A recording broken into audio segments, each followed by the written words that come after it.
ನಮ್ಮ ಪಕ್ಷದ ಅಭ್ಯರ್ಥಿ ಪರಾಭವಗೊಂಡಿತ್ತು. ಈ ಸಾರಿ ಸೂರ್ಯಚಂದ್ರ ಪ್ರತಿನಿತ್ಯ ಹುಟ್ಟಿ ಬೆಳಗೋದು ಎಷ್ಟು ಸತ್ಯನೋ ಪ್ರೊಫೆಸರ್ ರಾಜು ಆಲ್ಗೂರ್ ಅವರು ಈ ಸಾರಿ ಗೆದ್ದು ಬರೋದು ಅಷ್ಟೇ ನಮಗೆ ವಿಶ್ವಾಸವನ್ನು ಬಂದಿದೆ. ಕಾಂಗ್ರೆಸ್ ಪಕ್ಷ 2019ರ ಪೂರ್ವದಲ್ಲಿ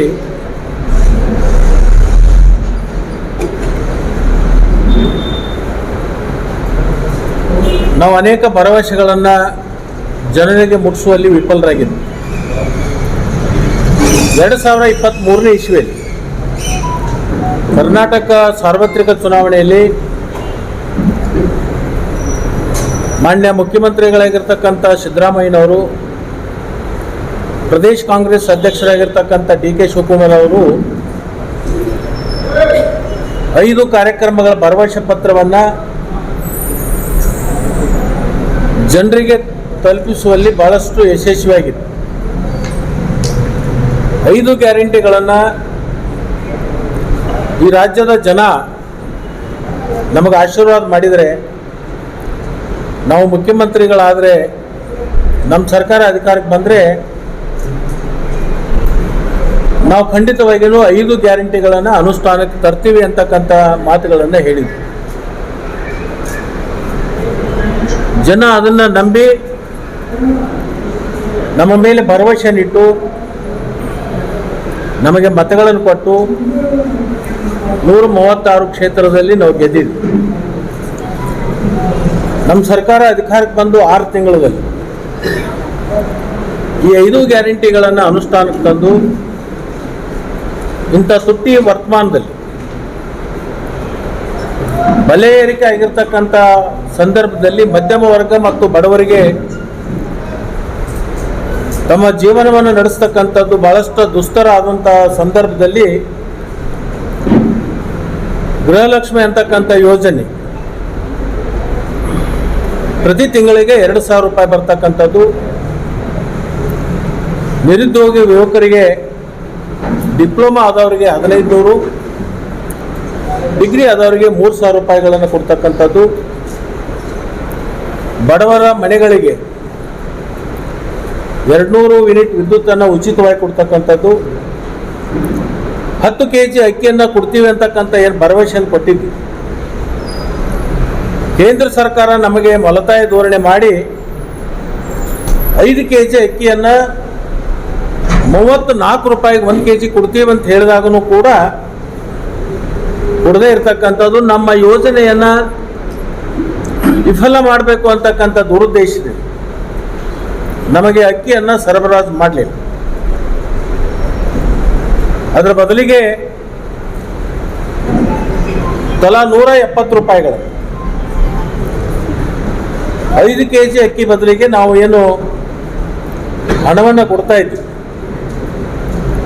ಅದರಿಂದ ಮತ್ತು 2,000 ಮಹಿಳೆಯರಿಗೆ ಗೃಹಲಕ್ಷ್ಮಿ ಯೋಜನೆ, ಯುವಕರಿಗೆ ಕೊಡ್ತಕ್ಕಂಥ ವಿದ್ಯಾನಿಧಿ, ಮಹಿಳೆಯರಿಗೆ ಉಚಿತವಾಗಿರ್ತಕ್ಕಂಥ ಪ್ರವಾಸಕ್ಕೆ ಸಾರಿಗೆ ಇಲಾಖೆಯಿಂದ ಕೊಟ್ಟಿರ್ತಕ್ಕಂಥ ಯೋಜನೆಗಳಿಂದ ಮಧ್ಯಮ ವರ್ಗದ ಜನರಿಗೆ ಮತ್ತು ಬಡವರಿಗೆ ವಿಶೇಷವಾಗಿ ಇಂಥ ಕಾಲದಲ್ಲಿ ಬಹಳ ದೊಡ್ಡ ಆಶ್ರಯ ಆಗಿರ್ತಕ್ಕಂಥದ್ದು. ಅದರಿಂದ ನಾವು ಎಲ್ಲೇ ಹೋದರೂ ಕೂಡ ಮಹಿಳೆಯರು ಮತ್ತು ಬಡವರು ಕಾಂಗ್ರೆಸ್ ಪಕ್ಷ ಅಧಿಕಾರಕ್ಕೆ ಬಂದ ಮೇಲೆ ನುಡಿದಂತ ನಡೆದಿದೆ. ನಿಮಗೆ ನಾವು ಮತಗಳನ್ನು ಕೊಡ್ತೀವಿ ಅಂತಕ್ಕಂಥ ಭರವಸೆಗಳನ್ನು ಇವತ್ತು ಕೊಡ್ತಾ ಇದ್ದಾರೆ. ಆ ಒಂದು ಹಿನ್ನೆಲೆಯಲ್ಲಿ ಇಡೀ ರಾಜ್ಯದಲ್ಲಿ ಏನು 28 ಕ್ಷೇತ್ರಗಳಿದಾವೋ ಅದರಲ್ಲಿ ಕನಿಷ್ಠ ಪಕ್ಷ 20 ಗುರಿಯನ್ನು ಮುಟ್ಟಬೇಕು ಅಂತಕ್ಕಂಥ ಏನು ನಾವು ಸಂಕಲ್ಪವನ್ನು ಮಾಡಿದ್ದೀವಿ. ಆ ಸಂಕಲ್ಪಕ್ಕೆ ನಾಡಿನ ಮತದಾರರು ಸಿದ್ಧಿ ಮಾಡ್ತಾರೋ ಅಂತಕ್ಕಂಥ ಒಂದು ವಿಶ್ವಾಸ ನಮ್ಮಲ್ಲಿ ಮೂಡಿದೆ. ಅದರಿಂದ ಬಿಜಾಪುರ ಕ್ಷೇತ್ರದಲ್ಲಿನೂ ಕೂಡ 3 ಬಾರಿ ಲೋಕಸಭಾ ಸದಸ್ಯರಾಗಿರ್ತಕ್ಕಂಥ ಸನ್ಮಾನ್ಯ ರಮೇಶ್ ಜಿಗಜಿಣಗಿ ಅವರು ಆಡಳಿತ ವಿರೋಧ ಅಲೆ ಮತ್ತು ಸಾಕಷ್ಟು ಪ್ರಗತಿಯನ್ನು ನಿರೀಕ್ಷಿತ ಮಟ್ಟದಲ್ಲಿ ಮಾಡದೇ ಇರತಕ್ಕಂಥದ್ದು, ಹಳ್ಳಿಗಳ ಸಂಪರ್ಕ ಮಾಡದೇ ಇರತಕ್ಕಂಥದ್ದು, ಜನರ ಕಷ್ಟಗಳನ್ನು ಆಲಿಸದೇ ಇರತಕ್ಕಂಥದ್ದು, ಇವೆಲ್ಲವೂ ಕೂಡ ನಮಗೆ ಒಂದು ಕಡೆ ಆಡಳಿತ ವಿರೋಧ ಅಲೆ ಕಾಂಗ್ರೆಸ್ ಪಕ್ಷ ಕೊಟ್ಟಿರ್ತಕ್ಕಂಥ ಗ್ಯಾರಂಟಿ ಇದು ಬಹಳ ನಮಗೆ ಪೂರಕವಾಗಿದೆ. 10 ವರ್ಷದಲ್ಲಿ ಸನ್ಮಾನ್ಯ ನರೇಂದ್ರ ಮೋದಿಜಿ ಅವರು ಏನೊಂದು ಭರವಸೆಗಳನ್ನು ಕೊಟ್ಟಿದ್ರು, ಅವು ಯಾವ ಭರವಸೆಗಳನ್ನು ಕೂಡ ಇವತ್ತು ಈಡೇರಿಸಲಿಲ್ಲ. 2014ರಲ್ಲಿ ಇಡೀ ದೇಶದಲ್ಲಿ ಒಂದು ಪ್ರಚಾರವನ್ನು ಮಾಡಿದ್ರು. ನಾವು ಗುಜರಾತದಲ್ಲಿ ಆಗಿರ್ತಕ್ಕಂಥ ಮಾಡೆಲ್ ಇಡೀ ದೇಶದಲ್ಲಿ ತರ್ತೀವಿ. ಅದರ ಜೊತೆಗೆ ಹಿಂದೆ ಅಟಲ್ ಬಿಹಾರಿ ವಾಜಪೇಯಿ ಅವರ ಕನಸು ನೆನಸು ಮಾಡ್ತೀವಿ. ಅಟಲ್ ಬಿಹಾರಿ ವಾಜಪೇಯಿ ಅವರ ಕನಸು ಇಡೀ ದೇಶದಲ್ಲಿರ್ತಕ್ಕಂಥ ನದಿಗಳನ್ನು ಜೋಡಣೆ ಮಾಡ್ತೀವಿ,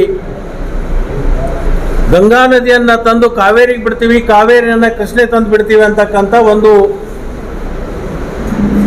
ವಿಚಾರಗಳನ್ನು ಬಹಳ ದೊಡ್ಡ ಪ್ರಮಾಣದಲ್ಲಿ ಪ್ರಚಾರವನ್ನು ಮಾಡಿದ್ರು. ದೇಶದ ರೈತ ಇನ್ನೇನು ನಾವು ಬರಗಾಲದ ದವಡೆಯಿಂದ ಹೊರಗಡೆ ಬರ್ತೀವಿ, ಬರಗಾಲ ಅಂತಕ್ಕಂಥದ್ದು ನಮಗೆ ದೂರ ಆಗುತ್ತೆ, ನದಿ ಜೋಡಣೆಯಿಂದ ರೈತ ಬಹಳ ದೊಡ್ಡ ಅಭಿವೃದ್ಧಿಯನ್ನು ಹೊಂದಲಿಕ್ಕೆ ಸಾಧ್ಯ ಇದೆ ಅಂತಕ್ಕಂಥದ್ದನ್ನು ಗಮನದಲ್ಲಿಟ್ಟುಕೊಂಡು ಅವರಿಗೆ ಮತಗಳನ್ನು ಕೊಟ್ಟಿದ್ರು. ಅದರ ಜೊತೆಗೆ ಸಂಘ ಪರಿವಾರದವರು ಥರ್ಡ್ ಪಾರ್ಟಿ ಕ್ಯಾಂಪೇನ್ ಮಾಡ್ತಾ ಇದ್ರು. ಅದರಲ್ಲಿ ಪ್ರಮುಖವಾಗಿ ನಮೋ ಬ್ರಿಗೇಡ್ ಅಂತಕ್ಕಂಥದ್ದನ್ನು ಕಟ್ಕೊಂಡು ಚಕ್ರವರ್ತಿ ಸೂಲಿಬೆಲೆಯವರು ಎಲ್ಲ ಕಡೆ ಭಾಷಣ ಮಾಡ್ತಿದ್ರು.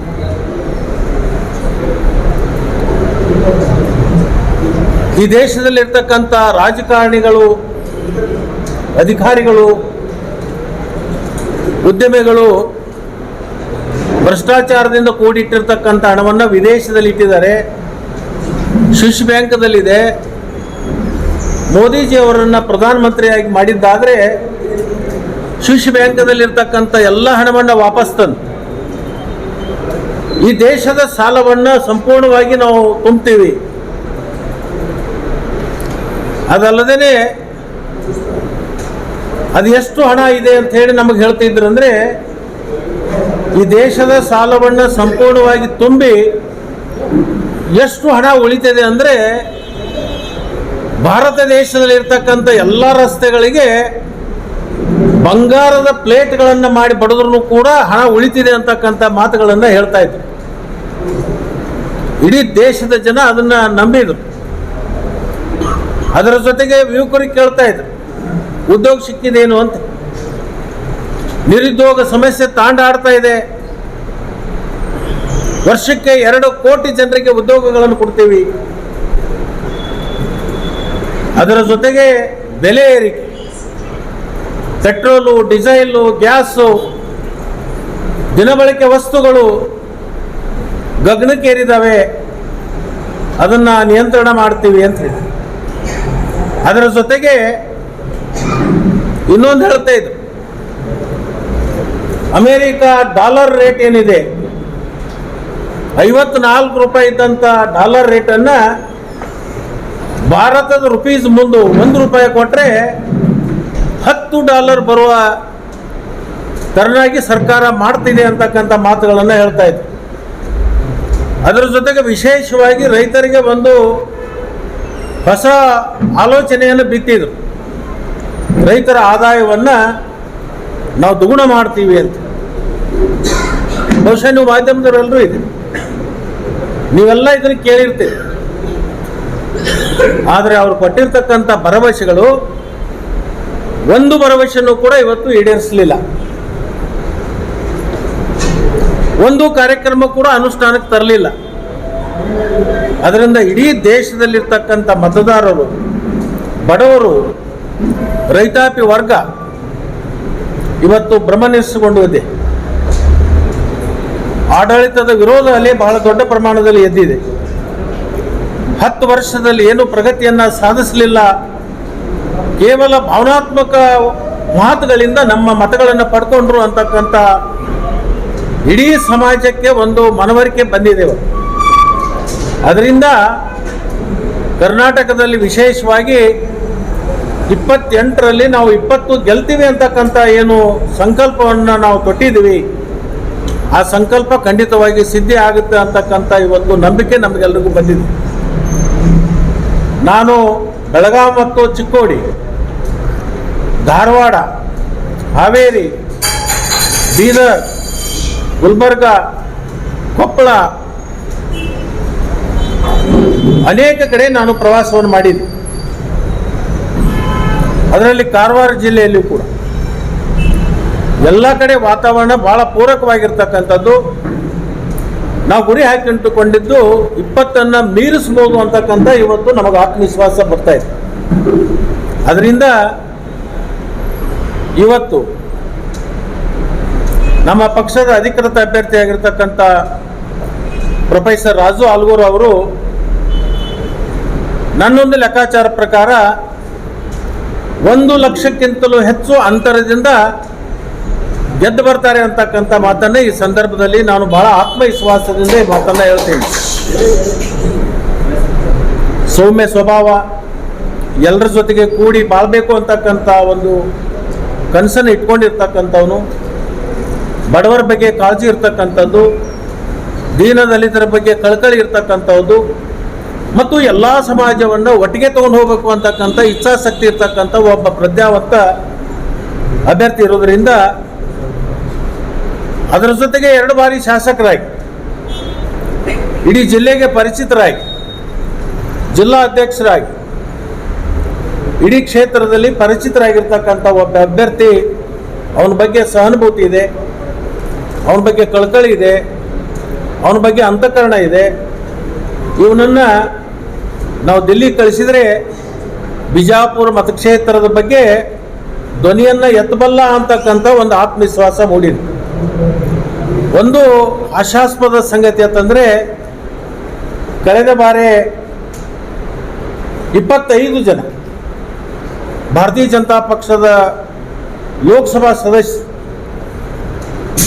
ನಮ್ಮ ರಾಜ್ಯಕ್ಕೆ ಆಗ್ತಕ್ಕಂಥ ಅನ್ಯಾಯವನ್ನು, ನಮ್ಮ ರಾಜ್ಯದ ಪಾಲನೆಗೆ ಬರಬೇಕಾಗಿರ್ತಕ್ಕಂಥ ಹಣ ಬರದೇ ಇರತಕ್ಕಂಥದ್ದನ್ನು ಒಂದು ಬಾರಿಯೂ ಕೂಡ ಲೋಕಸಭೆಯಲ್ಲಿ ಧ್ವನಿ ಎತ್ತದೇ ಇರತಕ್ಕಂಥದ್ದು ದುರ್ದೈವದ ಸಂಗತಿ ಅಂತ ಹೇಳಬೇಕಾಗುತ್ತೆ. ಮಾದಾಯಿ ಯೋಜನೆ, ಕಳಸಾ ಬಂಡೂರಿ ಇರ್ತಕ್ಕಂಥ